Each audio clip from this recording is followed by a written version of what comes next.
Global greetings, friends. Welcome to Let's Talk About It with Danelle Boyles, and I'm coming to you from the US. This task talk is part of my Rehan AI Teacher's Training to exemplary learning, teachings, and development of integrating AI into our everyday usage. I like to call these little eye opener conversations our 10-minute talks as we hit key points on important topics, but in compacted conversational format that's easy to digest. A way to stimulate new learning desire and to expand the thinking. In our 10-minute talk today, we are going to take a few for some chat and expand time on how to find balance in a digital world. So come and join me and let's talk about it. I have Miles of Sesame that is going to be joining me for this conversation today. Hey there. Hi, Miles. What's up? Not much, just hanging out. How's your Tuesday treating you? Just going with the flow today. That's the way to do it. hmm Sometimes the best move is just to let the day happen. You feeling a low key vibe or just keeping things open? Yeah, just riding it out. I'm actually getting ready to do some recordings for Let's Talk About It, and I wanted to see if you would like to join me for a conversation today. I'm in. Sweet. Always down to jump. I'm ready when you are. What's the topic for today? Uh, You got something? Thanks for I'm all ears. today. We are talking about how to find balance in a digital world. That's a huge one, Yeah. especially with everything feeling like it's always just one click away. hmm We, you want to dive straight into the struggle or start with some of the wins? I don't know. Let's kind of break it down a little bit. So, we're trying to find balance in our digital world. Most of us are very digitally connected these days. We all have devices that are on us, near us, are readily accessible. Cell phones are in almost every pocket with pretty much the brain capacity of computer functionality. And so, the digital world is always accessible. So, being able to step away from that in a moment that you just need a little bit of like grounding and clarity can be hard.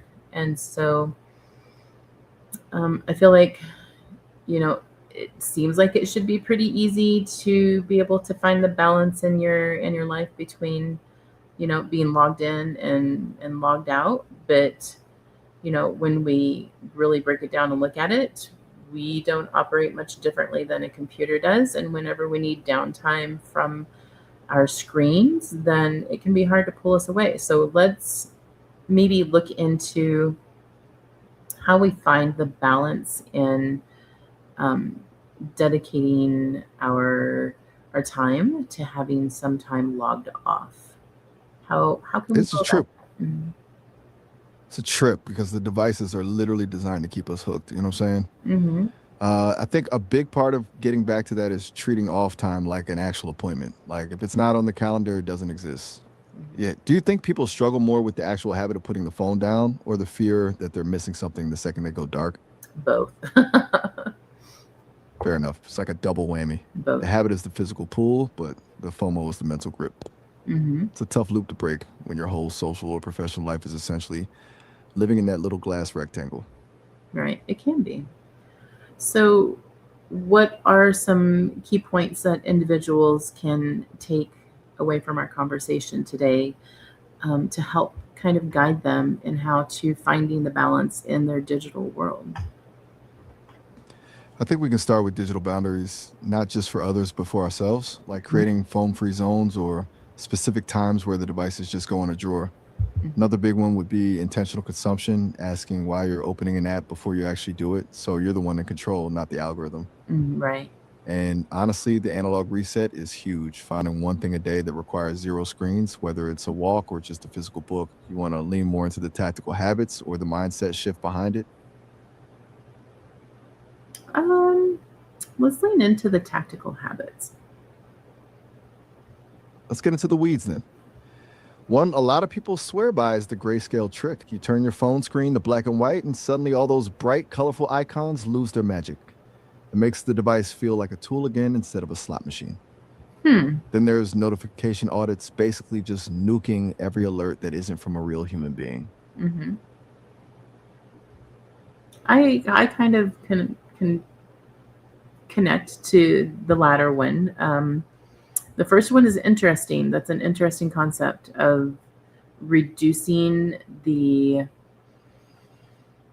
flash and flare of the oh, I think we may have lost Miles.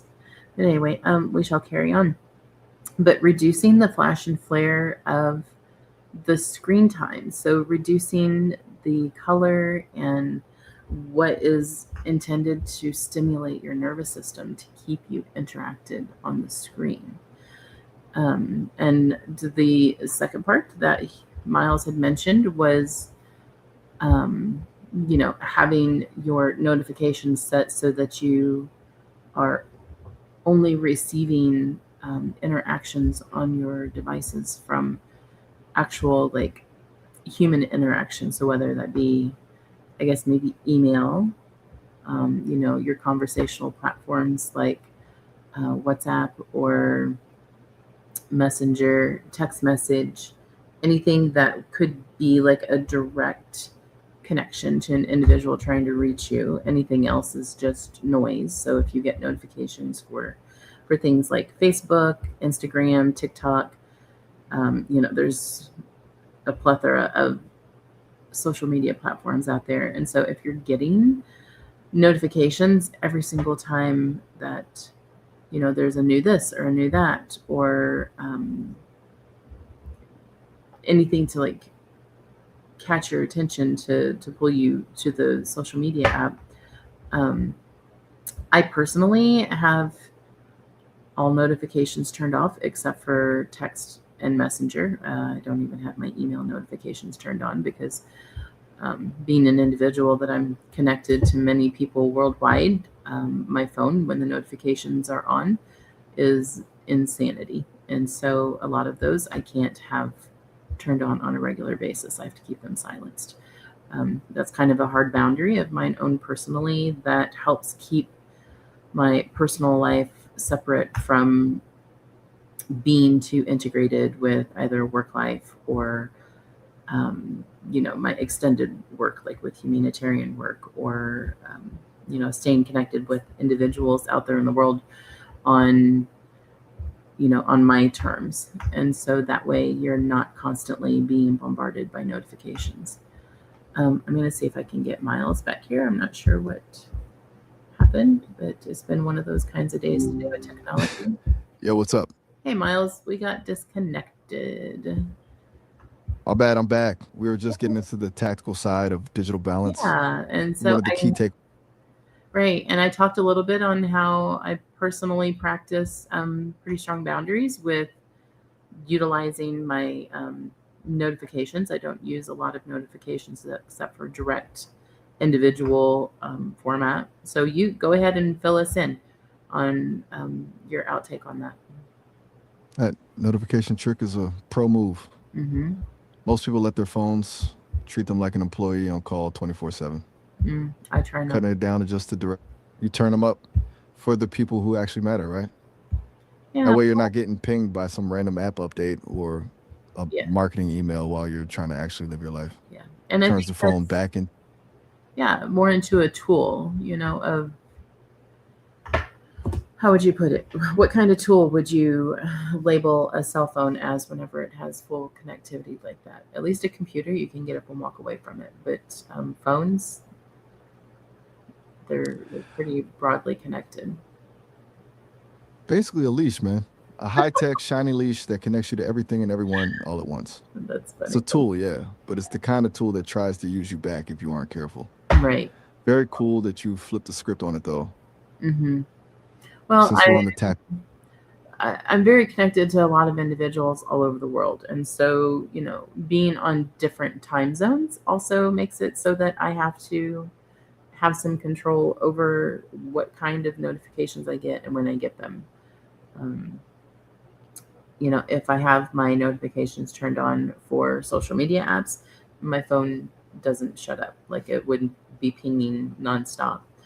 So, there has to be some boundaries there, to be able to balance yourself and your accessibility, and you have to choose you know, who, what, why, and where when it comes to how much time you give of yourself to it. Exactly. Mhm. It's all about the who, what, why, and where. When you're dealing with global time zones, it's not even just about productivity, it's about survival. Mhm. If you don't set those hard lines, your day just becomes one long blurred conversation with the rest of the world.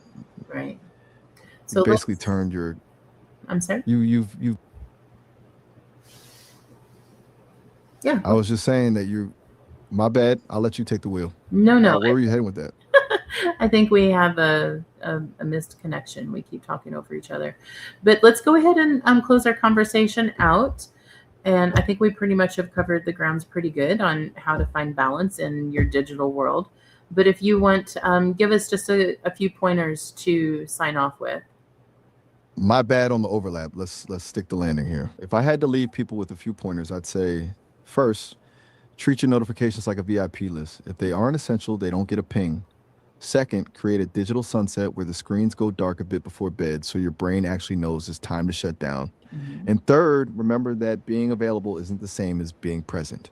It's okay to be the one who doesn't reply instantly. That's how you keep your sanity.